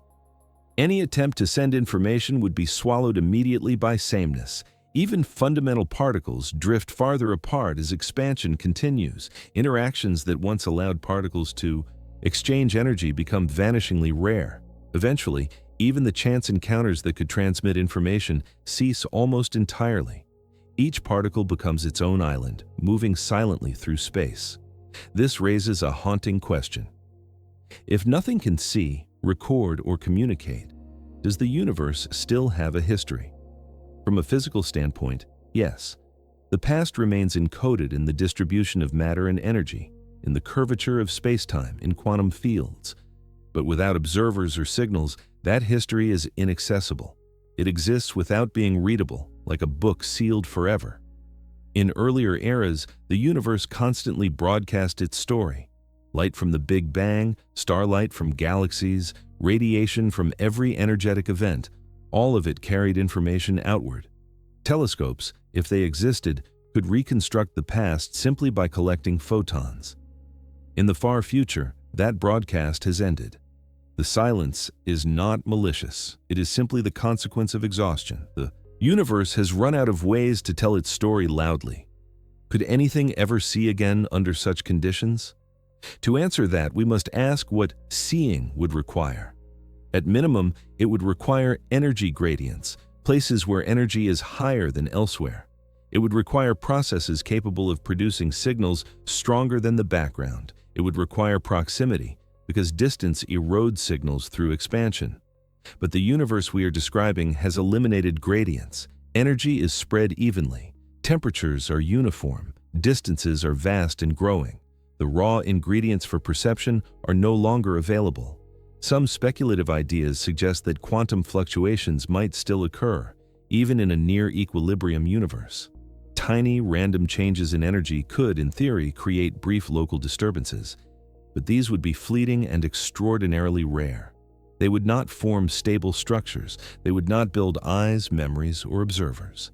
Even if a fluctuation briefly created something like an observer, it would exist in isolation, without external input, and then vanish.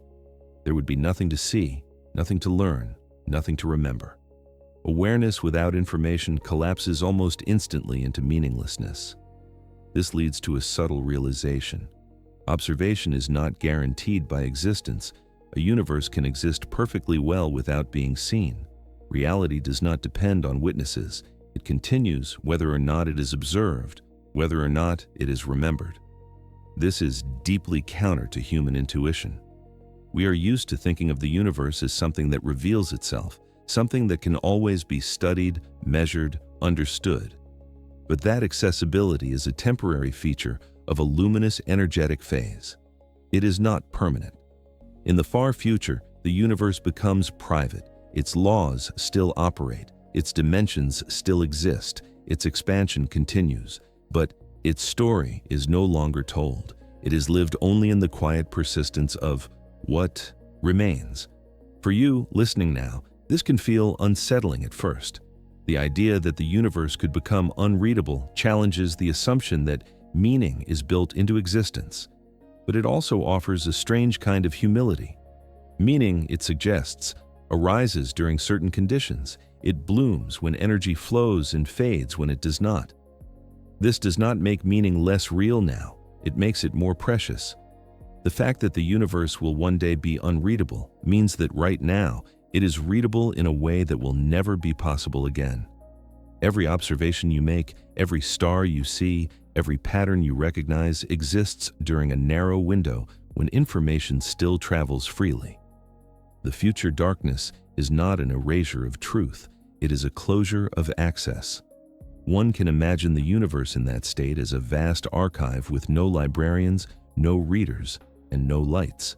The shelves are still there, the books still exist, but nothing opens them.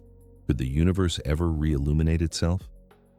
Some theories speculate about rare events, quantum tunneling, vacuum decay, or other processes that could, in principle, reset conditions locally. But these ideas remain deeply speculative and uncertain. Even if they occur, they are unimaginably rare and unlikely to restore anything resembling a luminous cosmos. For all practical purposes, the dark future is final in terms of observation, not because the universe ends, but because it finishes communicating. And yet, there is a quiet beauty in this conclusion. The universe does not cling to being known. It does not demand to be watched. It simply exists, following its laws, even when no one is there to care. In that sense, the universe is complete. For human minds, accustomed to stories, this completeness feels like an ending.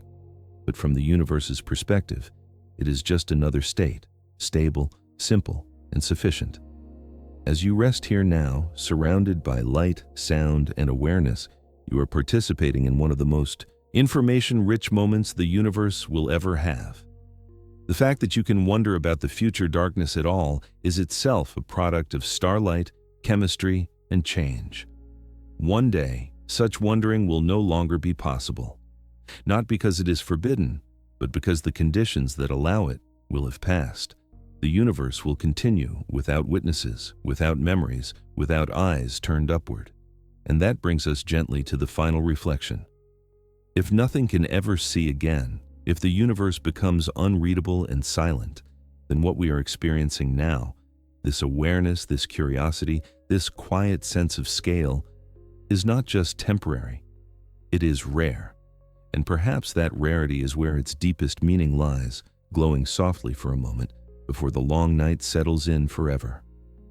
Part 14. Is complete darkness truly the end?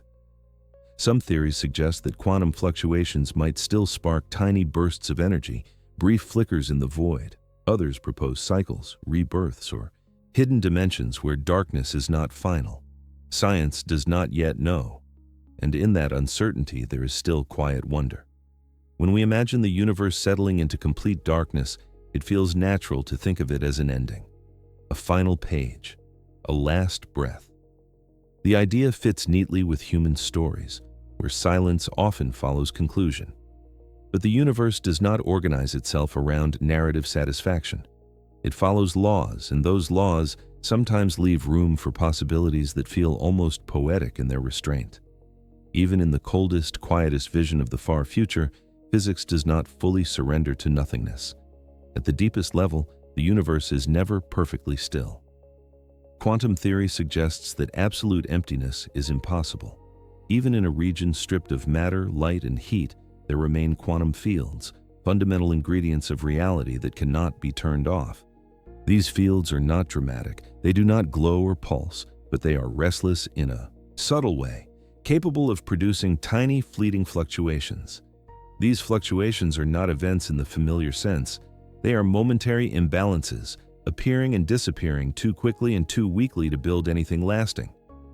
In the early universe, such fluctuations were amplified by enormous energies and rapid expansion, seeding galaxies and stars. In the far future, the same fluctuations would exist in an environment too cold and too uniform to amplify them.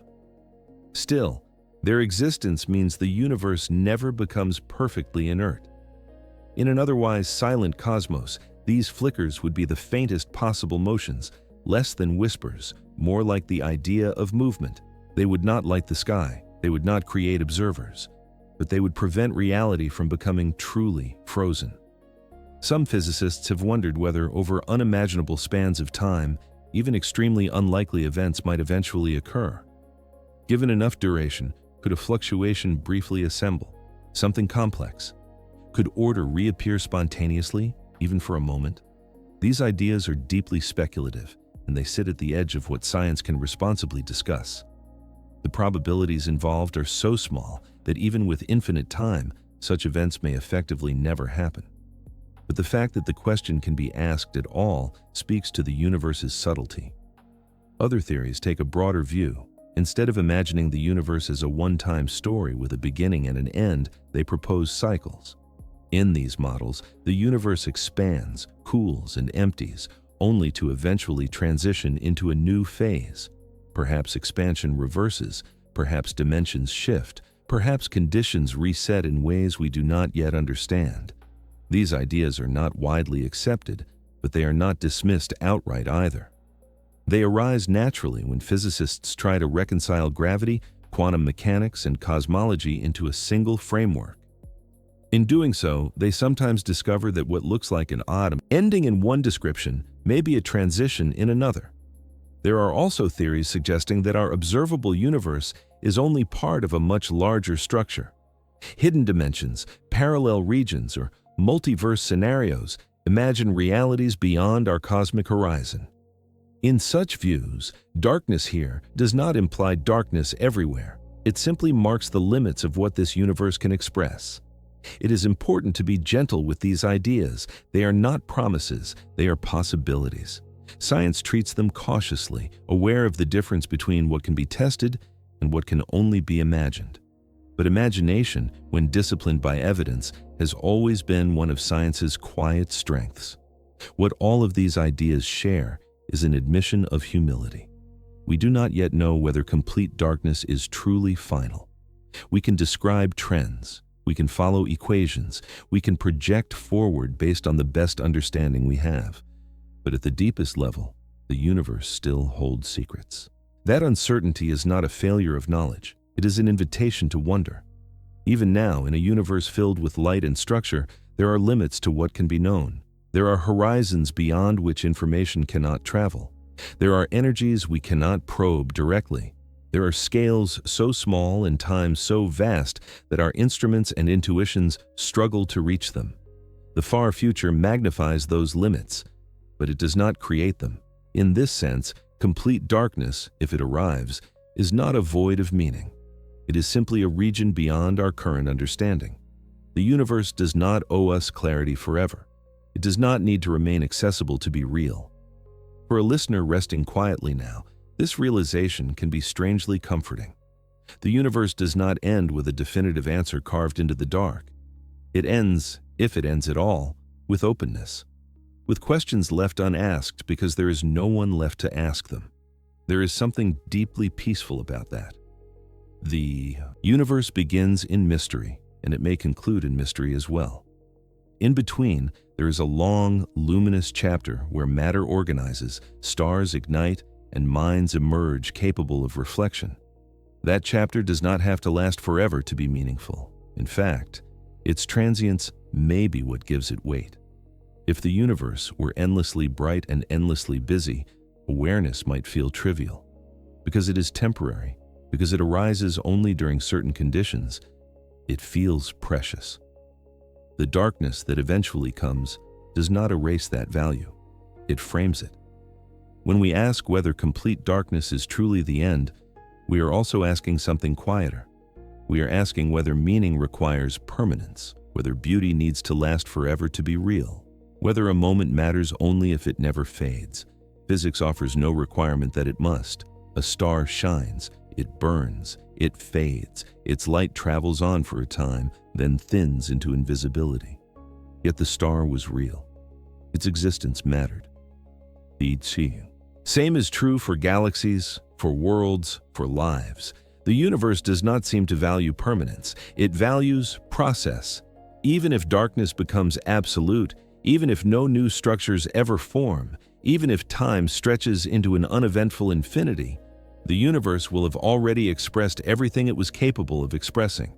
It will have explored complexity, simplicity, brightness, and stillness.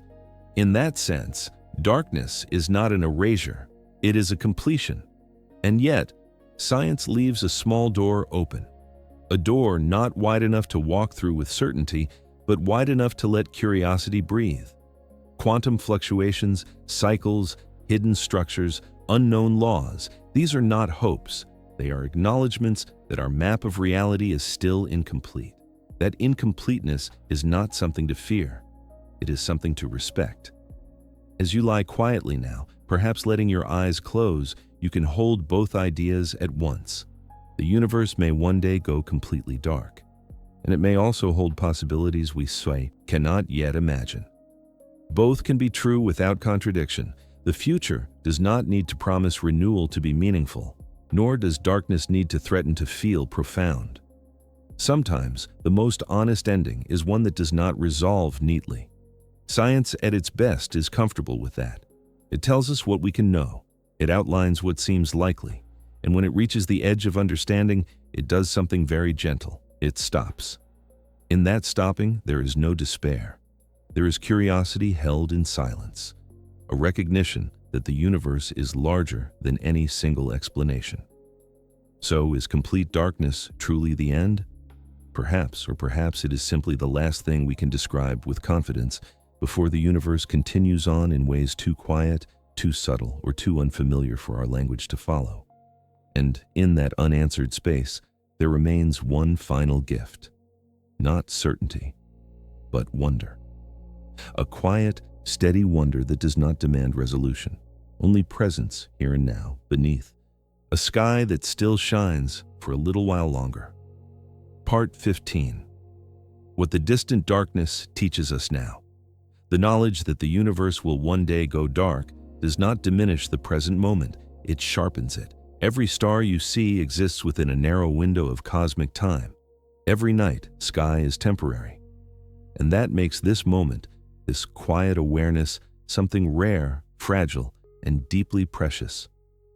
When you lie beneath the stars tonight, you are not witnessing a permanent arrangement. You are seeing a brief alignment between physics, time, and your own existence. The light reaching your eyes has traveled across expanding space, survived dilution and redshift, and arrived during a fleeting era when stars still shine and observers still exist. That coincidence alone is extraordinary. It is easy to assume the sky has always looked this way and always will. Constellations feel fixed. The rhythm of night feels eternal. But the universe does not repeat itself in that manner. The stars overhead belong to a particular chapter, one that began long after the universe formed and will end long before the universe does. Knowing this does not make the night feel smaller. It makes it deeper. Each star becomes not just a point of light, but a temporary messenger. It tells you that you are alive during a luminous interval, when energy still flows, when matter still organizes itself into complexity, when awareness is possible at all. The darkness between those stars is no longer empty. It is filled with context. The distant future we have explored, the cooling, the fading, the uniform stillness, casts the present into sharper relief. A Against that quiet horizon, the simple act of looking up becomes meaningful. You're not just seeing stars, you are witnessing a condition the universe will one day outgrow. This perspective gently changes how time feels. Moments become less disposable, not because they must be rushed or clung to, but because they are unrepeatable. The universe will never again be exactly as it is right now. The arrangement of stars, the background glow, the energy gradients that make life possible, all of these are passing states. That impermanence does not make them tragic. It makes them alive. In human experience, we often associate endings with loss. But in cosmology, endings are simply transitions between phases. The bright era gives way to the quiet one, not because something went wrong, but because processes ran their course. The universe does not fail when it goes dark. It completes a cycle of expression, understanding that allows the present to feel less anxious. There is no need to rush the universe and no need to outrun its future. Darkness is not approaching as a threat. It is approaching as a certainty so distant and so gradual that it cannot touch this moment. What it can do is clarify it. The fact that stars are temporary makes them more wondrous, not less. Their light is not a backdrop. It is a gift that exists only for a while. You are living during the brief overlap between stellar lifetimes and conscious observers. That overlap is not guaranteed. It is earned by the universe's long evolution. Even awareness itself fits this pattern. Minds capable of reflection require energy, structure, and time. They arise during certain conditions and fade when those conditions disappear. This does not make thought insignificant. It makes it rare. When you consider that the universe will one day be unreadable, silent, and dark, the present moment takes on a quiet dignity. The fact that you can ask questions, imagine futures, and feel awe is not a universal property of reality. It is a temporary feature of a luminous phase. That does not reduce meaning, it defines it. Meaning, in this view, does not come from permanence. It comes from participation, from being present while something is happening, from witnessing a process while it unfolds.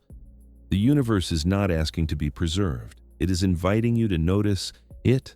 There is also comfort here. The future darkness we have described is not something to fear. It is not cold in an emotional sense. It does not rush. It does not erase the present. It simply waits patiently while the universe does what it does best: change. You do not need to prepare for that darkness. You are not required to solve it or prevent it. It exists on scales far beyond concern or responsibility. What matters is not the inevitability of the night, but the fact that this moment exists at all. This perspective gently reframes human concerns. Worries feel lighter when placed against billions of years. Urgency softens. The pressure to make things permanent eases. Nothing in the universe is permanent. Not stars, not galaxies, not even space-time itself in its current form. And yet, things matter while they last. The stars do not need to shine forever to be beautiful. This night does not need to repeat to be complete. Your awareness does not need to endure eternally to be real. Transience is not a flaw. It is the condition that allows anything to appear at all. As you rest now, perhaps letting your breath slow, you can feel yourself as part of this brief luminous era. Your body is made of atoms forged in stars that no longer exist. Your thoughts are powered by energy released in a universe that is still warm enough to support complexity. You are a temporary arrangement of matter in a temporary arrangement of light. That is not small. That is astonishing. The distant darkness teaches us humility, but also gratitude. It reminds us that the present is not ordinary. It is the result of a long chain of conditions aligning just so. Most of the universe's future will not look like this. Most of its past did not either. This is the narrow window where awareness happens. And that awareness does not need to solve the universe or outlast it. It only needs to be present, to notice, to feel wonder without needing answers. The night sky above you is not just beautiful because it is vast. It is beautiful because it is fleeting. One day, far beyond imagination, there will be no stars to look at, no glow to interpret, no stories written in light. But tonight, there are. Tonight, the universe is still speaking softly through photons that began their journey long ago. Tonight, space still has texture, direction still exists, time still moves in ways you can feel. You are not late, you are not early. You are here at exactly the moment when this experience is possible. And that is enough.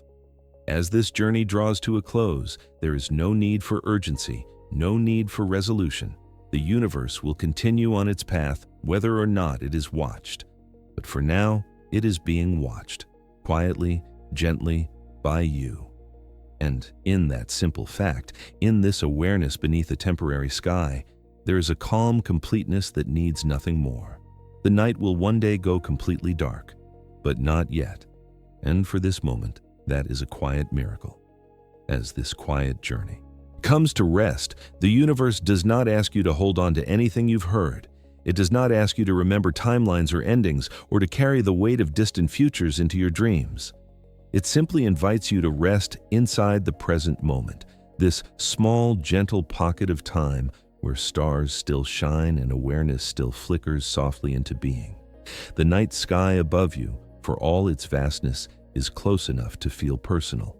Its light has traveled unimaginable distances just to arrive here, now meeting you in this moment of stillness. And though we know that one day the sky will fall silent, that knowledge does not take anything away from tonight. It gives tonight its quiet depth. You are living during a rare chapter of the universe's story, a chapter where light still moves, where time still leaves footprints, where questions can still be asked and wondered about without needing answers. That is not something to rush past, it is something to settle into, so let your thoughts slow. Let the images fade gently, like stars slipping behind a horizon. There is nothing more you need to do, nothing more you need to understand. The universe will take care of its own future. For now, you are safe here, in this calm, in this breath, in this moment beneath a sky that still remembers how to glow.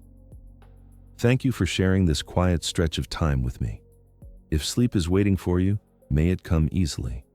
And if wakefulness lingers a little longer, may it do so peacefully. The night is vast, the darkness is gentle, and you are exactly where you need to be. Good night.